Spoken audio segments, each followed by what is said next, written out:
Hello everyone. कैसे हो आप सब? मुझे उम्मीद है आप सब बहुत अच्छे होंगे। आज हम क्लास 11th में आगे की क्लास कंटिन्यू करेंगे। आज हम पढ़ेंगे फ्रिक्शन और इसके टाइप्स। तो आइए स्टार्ट करते हैं फ्रिक्शन से। क्या होता है फ्रिक्शन? फ्रिक्शन अब तक आपने कई बार पढ़ा होगा। फ्रिक्शन फ्रिक्शन क्या होता है ये फ्रिक्शन? जैसे ऐसे समझो आप कि ये मेरे पास कोई सरफेस है और इस सरफेस पे रखा हुआ है एक ऑब्जेक्ट। सरफेस पे एक ऑब्जेक्ट रखा है, ये एक वुडन ब्लॉक रखा है। अगर इस वुडन ब्लॉक को मैं पुश करना शुरू कर दूं, ऐसे मैं यहाँ से पुश करना शुरू कर दूं, अगर इस वुडन ब्लॉक को पुश करेंगे तो ये हमारे पास क्या होगी? Direction of motion. ये वुडन ब्लॉक मूव करना शुरू करेगा तो क्या कहेंगे? डायरेक्शन ऑफ मोशन, इस तरफ मूव करेगा। तो फ्रिक्शन एक ऐसी प्रॉपर्टी है, फ्रिक्शन एक ऐसी प्रॉपर्टी है जो डायरेक्शन ऑफ मोशन का अपोज करता है। जैसे यहाँ पे ये दो ऑब्जेक्ट्स हमारे पास हुए, एक तो वुडन ब्लॉक और दूसरा सरफेस। तो इस सरफेस और वुडन ब्लॉक के इंटरफेस पे, यहाँ इस इंटरफेस पे एक्ट करेगा ये फ्रिक्शन। और इस फ्रिक्शन की डायरेक्शन हमेशा डायरेक्शन ऑफ मोशन के अपोजिट, एफ एस लिख देता हूँ। This is frictional force. This is frictional force. तो फ्रिक्शनल फोर्स की डायरेक्शन हमेशा अप्लाइड फोर्स की डायरेक्शन के अपोजिट होती है। सिंपली अगर कहें तो ये एक ऐसी प्रॉपर्टी है जो किन्हीं भी दो बॉडीज के बीच के रिलेटिव मोशन का अपोज करती है। एक ऐसी प्रॉपर्टी जो किन्हीं भी दो बॉडीज के बीच के रिलेटिव मोशन का अपोज करेगी, उसे कहेंगे फ्रिक्शन। और जो फोर्स लगती है, जो फोर्स अपोज करती है, that force is called frictional force. Friction के कुछ टाइप्स पढ़ते हैं, जैसे static friction, limiting friction and kinetic friction. ये सब क्या होता है? सबसे पहले हम बात करेंगे स्टैटिक फ्रिक्शन की। स्टैटिक फ्रिक्शन, फिर से मैं वही डायग्राम ड्रॉ करूंगा। ये हमारे पास एक कोई भी सरफेस, मान लो टेबल है। टेबल के ऊपर आपने एक वुडन ब्लॉक को रखा। ये वुडन ब्लॉक रखा हुआ है और इस वुडन ब्लॉक पे आपने एक फोर्स एक्सर्ट की। इस वुडन ब्लॉक को आपने पुश करना शुरू कर दिया, अप्लाइड फोर्स है। तो इस तरफ ये वुडन ब्लॉक मूव करेगा, ये होगी डायरेक्शन ऑफ। और इस डायरेक्शन ऑफ मोशन के अपोजिट एक्ट करेगी फ्रिक्शनल फोर्स। इधर हो जाएगी फ्रिक्शनल फोर्स एफ एस। ऐसा अभी डेफिनेशन में हम लोगों ने पढ़ा। अच्छा अब सुनो, क्या होगा कि अगर आप कम फोर्स लगाओ, आपने जस्ट फोर्स लगाई है, जस्ट आपने फोर्स एक्सर्ट की और उस फोर्स से ये वुडन ब्लॉक मूव नहीं हो रहा, तो कोई तो ऐसी चीज होगी ना जो इस वुडन ब्लॉक को मूव होने से रोक रही होगी, जो आगे नहीं जाने दे रही होगी। आपके फोर्स लगाने के बावजूद भी ये आगे नहीं जा रहा है, मूव नहीं कर रहा है, तो कोई तो ऐसी चीज इसको रोक रही होगी। अब जो चीज इसको रोक रही है, दैट इज स्टैटिक फ्रिक्शन। जब तक कि कोई ऑब्जेक्ट मूव ना करे, फोर्स लगाने के बावजूद भी अगर कोई ऑब्जेक्ट मूव ना करे, तो इस केस में जो फोर्स, जो फ्रिक्शनल फोर्स लगती है, उस फ्रिक्शनल फोर्स को हम कहते हैं static frictional force, and the friction is called static friction. Clearly एक बात तो है कि अप्लाइड फोर्स जो है वो कम होगी, किससे? Frictional. Applied force frictional force से कम होगी। अच्छा अब एक और चीज कि आप थोड़ी ताकत ज्यादा लगा दें, आपने जो फोर्स एक्सर्ट की उस फोर्स के मैग्नीट्यूड को बढ़ा दिया, आपने आगे की तरफ ज्यादा ताकत लगानी शुरू की, तो इस केस में ये ऑब्जेक्ट एक ऐसी कंडीशन पे पहुंचेगा कि अगर आपने थोड़ी और फोर्स एक्सर्ट की तो ये ऑब्जेक्ट मूव कर जाएगा। और वही फोर्स जहां पे कि एक लिमिट आ जाए कि इससे ज़्यादा फोर्स लगाने पे ऑब्जेक्ट मूव करेगा, दैट उस टाइम पे जो फ्रिक्शन होगा, that friction is called limiting friction. और इस केस में जो आपकी अप्लाइड फोर्स है वो मैक्सिमम फ्रिक्शनल फोर्स के इक्वल हो जाएगी। एफ एस क्या है? Frictional force, static frictional force. जब ऑब्जेक्ट रुका है तो स्टैटिक फ्रिक्शनल फोर्स। और जैसे ही आपकी ये फोर्स स्टैटिक फ्रिक्शनल फोर्स के इक्वल होगी, तो इसके बाद ऑब्जेक्ट जस्ट बिगेन करेगा मूव करना, स्लाइड करना बिगेन करेगा, और इस टाइम पे फ्रिक्शन को कहेंगे लिमिटिंग फ्रिक्शन। ये जो होगा ये मैक्सिमम लिमिटिंग फ्रिक्शन होगा इस टाइम। इसी में थर्ड है काइनेटिक फ्रिक्शन। अगर आप और फोर्स एक्सर्ट कर दें, अगर आप इस लिमिट से आगे चले जाएं, बियॉन्ड द लिमिट आप जाएं, आप क्या कर रहे हैं, आप और फोर्स एक्सर्ट कर रहे हैं। जैसे ही आप थोड़ी भी एक्स्ट्रा फोर्स लगाएंगे लिमिटिंग फ्रिक्शन से, ये ऑब्जेक्ट, ये वुडन ब्लॉक मूव करना शुरू कर देगा, स्लाइड करना शुरू कर देगा। और अब ये ऑब्जेक्ट एक स्टडी मोशन में होगा, और जब भी ऑब्जेक्ट स्टडी मोशन में आ जाएगा उस टाइम पे जो फ्रिक्शन एक्ट करेगा that is called kinetic friction. And clearly ये जो काइनेटिक फ्रिक्शन है, ये जो काइनेटिक फ्रिक्शन है, ये मैक्सिमम स्टैटिक फ्रिक्शन से कम होगा, मैक्सिमम स्टैटिक फ्रिक्शन से कम होगा। या फिर मैं ऐसा कहूँ, या फिर मैं ऐसा कहूँ कि the applied force will be much more than the maximum kinetic friction. Applied force ज़्यादा हो जाएगी तो ये ऑब्जेक्ट मूव करना शुरू कर देगा, और यहाँ kinetic friction comes into play. मैंने इन सभी तीनों टाइप्स के फ्रिक्शन की डेफिनेशन भी आपके लिए लिखी हुई है, आप यहाँ से इजीली पढ़ के समझ, जो उम्मीद है समझ तो आ गया होगा। अब पढ़ते हैं इस काइनेटिक फ्रिक्शन के टाइप्स। देखो, काइनेटिक फ्रिक्शन दो टाइप का है। ऑब्जेक्ट दो तरीके का हो सकता है। एक ऑब्जेक्ट तो वो कि ऑब्जेक्ट को आपने किसी भी सरफेस पे हॉरिजॉन्टल टेबल पे वुडन ब्लॉक को रखा है, तो ये ऑब्जेक्ट क्या करेगा, इस पे स्लाइड कर सकता है। आप अगर फोर्स एक्सर्ट कर रहे हो तो दिस ऑब्जेक्ट विल स्लाइड, और जब भी कोई भी ऑब्जेक्ट किसी दूसरे सरफेस पे स्लाइड करता हो तब ऐसे में फ्रिक्शन को कहते हैं स्लाइडिंग फ्रिक्शन। लेकिन अगर ये एक वुडन ब्लॉक ना होता, ये कोई भी व्हील होता, अगर ये कोई भी व्हील होता तो ये हमारे पास कोई भी सरफेस, और यहाँ पे है ये एक व्हील। अगर ये व्हील होता, अगर ये व्हील होता, अब अगर व्हील आगे की तरफ मूव कर रहा है तो व्हील क्या कर रहा है, रोल कर रहा है, रोल कर रहा है व्हील। और जब व्हील रोल करेगा तो इस टाइम पे जो फ्रिक्शन होता है that is called rolling friction. अगर स्लाइडिंग फ्रिक्शन के एग्जांपल्स की बात की जाए तो स्लाइडिंग ऑफ, इस केस में क्या होगा, sliding of A wooden block, sliding of A wooden block over A table. जब एक टेबल पे वुडन ब्लॉक स्लाइड कर रहा होगा तो क्या कहेंगे, स्लाइडिंग फ्रिक्शन। लेकिन moving of a wheel, moving of a wheel on A road, अगर किसी भी रोड पे कोई भी व्हील मूव कर रहा है तो रोल कर रहा है, उस केस में फ्रिक्शन को कहेंगे रोलिंग फ्रिक्शन। और एक बात बड़ी समझदारी वाली है, बड़ी समझने वाली बात है कि काइनेटिक फ्रिक्शन के ये जो दोनों टाइप्स हैं इनमें स्लाइडिंग फ्रिक्शन ज़्यादा होगा और रोलिंग फ्रिक्शन हमेशा कम होगा फॉर ए गिवन बॉडी। तो अगर हम for same normal reaction force की बात करें, for same normal reaction force, normal reaction force आपको याद है क्या होता है, नॉर्मल रिएक्शन फोर्स जैसे ये हमारे पास वुडन ब्लॉक है, इस पे डाउनवर्ड डायरेक्शन में mg फोर्स एक्ट कर रही होगी, तो इस वुडन ब्लॉक के परपेंडिकुलर इस mg फोर्स को जो काउंटर बैलेंस कर रही होगी force, that is normal reaction force r। तो सेम नॉर्मल रिएक्शन फोर्स के लिए रोलिंग फ्रिक्शन, रोलिंग फ्रिक्शन हमेशा हमेशा स्लाइडिंग फ्रिक्शन से कम होगा, हमेशा स्लाइडिंग फ्रिक्शन से ज़्यादा होगा। और इसी वजह से जो ऑब्जेक्ट स्लाइड करते हैं उनमें ज़्यादा फोर्स लगाने की ज़रूरत है जिससे कि वो मूव कर जाए, लेकिन जो रोल करते हैं जैसे व्हील, हल्की सी ही फोर्स में, कम फोर्स में ही रोल कर जाता है। तो रोलिंग फ्रिक्शन कैसा होगा, स्लाइडिंग फ्रिक्शन से कम होगा। ये बातें समझ तो आ गई होंगी। अब हम पढ़ेंगे फ्रिक्शन के कुछ लॉज। क्या लॉज हैं फ्रिक्शन? देखो, पहला लॉ ये है, आपको ऐसा लग रहा होगा, आपको ऐसा लग रहा होगा अगर मेरे पास ये कोई वुडन ब्लॉक टेबल सरफेस पे रखा है तो जितना ज़्यादा एरिया कांटेक्ट में होगा उतना ज़्यादा फ्रिक्शनल फोर्स होगा। लेकिन ऐसा नहीं, ये जो फ्रिक्शनल फोर्स है ये एरिया ऑफ कांटेक्ट पे डिपेंड नहीं करता, ये डिपेंड करता है only on nature of surface. ये सिर्फ और सिर्फ नेचर ऑफ सरफेस पे डिपेंड करता है।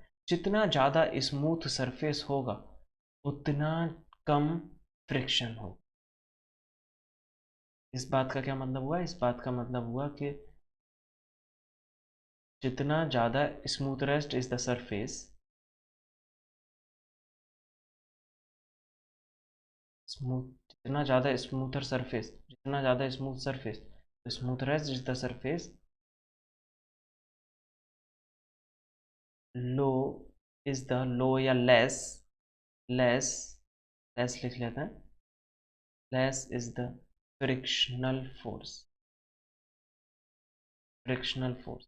बहुत ही इजी एग्जांपल है कि आप एक तो रोड पे ट्रेवल कर रहे हो, अब वहाँ पे पीछे की डायरेक्शन में अपने पैरों से रोड को पुश कर रहे हो, आप आगे जा पा रहे हो। लेकिन अगर मैं आपसे कह दूँ कि एक मार्बल का फ्लोर है, मार्बल फ्लोर, उस पर भी आपने ऑयल डाल दिया, मार्बल फ्लोर पे ऑयल, अब मैं आपसे उस फ्लोर पे चलने को कहूँ तो आपको फ्रिक्शनल फोर्स उतनी नहीं मिलेगी, pushing back from the earth आपको उतना फील नहीं होगा, जिसकी वजह से आप उस फ्लोर पे गिर भी जाओगे। तो जितना ज़्यादा स्मूथर सरफेस उतना कम फ्रिक्शनल फोर्स हो। एक चीज़ और की है, जो डायरेक्शन होती है अप्लाइड फ्रिक्शनल फोर्स की, ये हमेशा टेंजेंट से आपको मिल जाएगी। जैसे ये वुडन ब्लॉक एक सरफेस पे रखा हुआ है, और अगर हम यहाँ पे फाइंड करना चाहते हैं डायरेक्शन ऑफ फ्रिक्शनल फोर्स, तो हमें क्या करना है, इसके पॉइंट ऑफ कांटेक्ट पे यहाँ ड्रॉ करना है एक टेंजेंट, और ये टेंजेंट हमें डायरेक्शन ऑफ फ्रिक्शनल फोर्स को शो करेगा, डायरेक्शन ऑफ फ्रिक्शनल फोर्स। ये डायरेक्शन ऑफ फ्रिक्शनल फोर्स कब होगी? जब ये ऑब्जेक्ट इधर मूव कर रहा हो, इस पे फोर्स इस डायरेक्शन में लगाई गई हो, क्योंकि फ्रिक्शनल फोर्स हमेशा फोर्स अप्लाइड फोर्स के अपोजिट डायरेक्शन में रहेगी। एक और लॉ है कि फ्रिक्शनल फोर्स का मैग्नीट्यूड हमेशा नॉर्मल रिएक्शन फोर्स के डायरेक्टली प्रोपोर्शनल होता है। Means that frictional force Fs is directly proportional to normal reaction force R। जैसे ही आप यहाँ से प्रोपोर्शनलिटी साइन हटाते हो, यहाँ आ जाता है एक constant mu S, and this mu S is called coefficient of static friction. This is called coefficient of static friction. एक और चीज ये है कि अगर मैं आपसे काइनेटिक फ्रिक्शन की बात करूं, for kinetic friction, kinetic friction के लिए हम इस एस स्टैटिक फ्रिक्शन के सिंबल को रिप्लेस कर देंगे by K, and this will kinetic frictional force will be equals to mu K R. जब भी काइनेटिक फ्रिक्शनल फोर्स के लिए हमें फॉर्मूला अप्लाई करना होगा तो ये वाला एक्सप्रेशन अप्लाई करेंगे, एंड फॉर स्टैटिक फ्रिक्शन हमारे पास एक्सप्रेशन है ये, इसको हम कहेंगे coefficient of static friction mu S को, एंड म्यू के को हम कहेंगे coefficient of kinetic friction, coefficient of kinetic friction.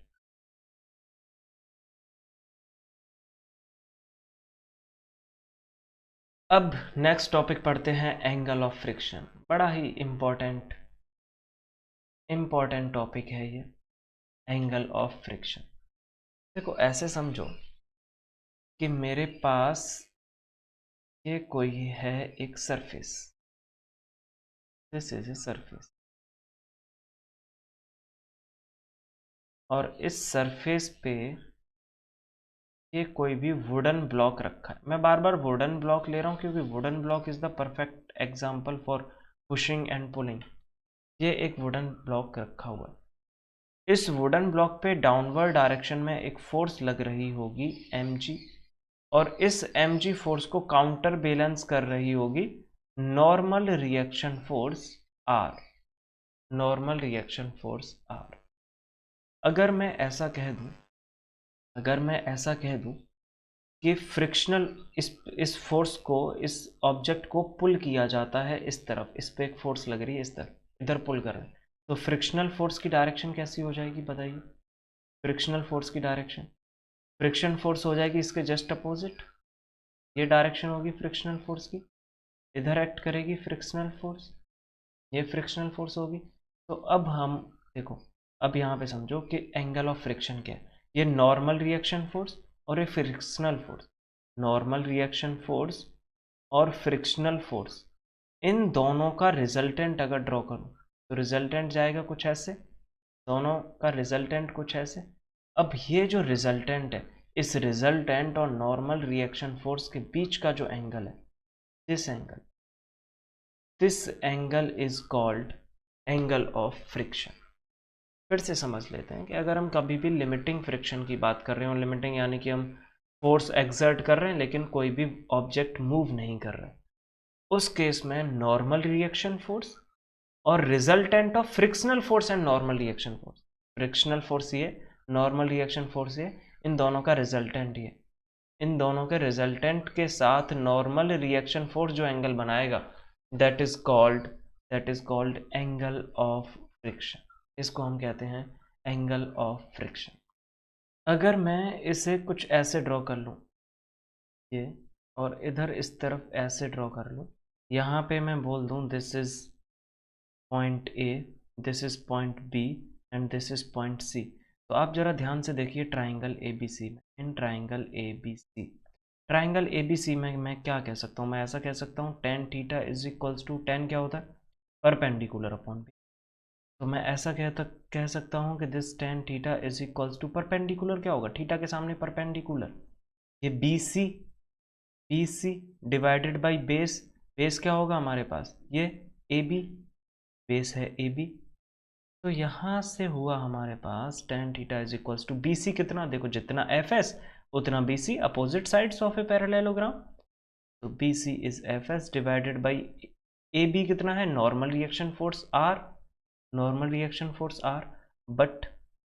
But आपने पढ़ा है बाई लॉ ऑफ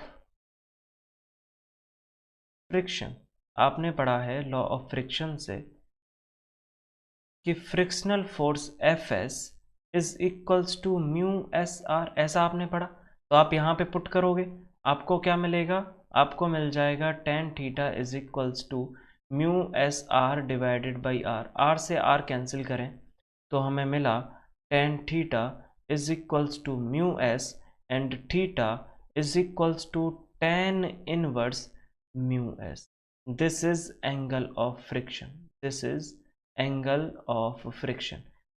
मतलब सिंपली ये हमारे पास म्यू एस क्या है, mu S is coefficient of static friction. ये हो गया एंगल ऑफ फ्रिक्शन।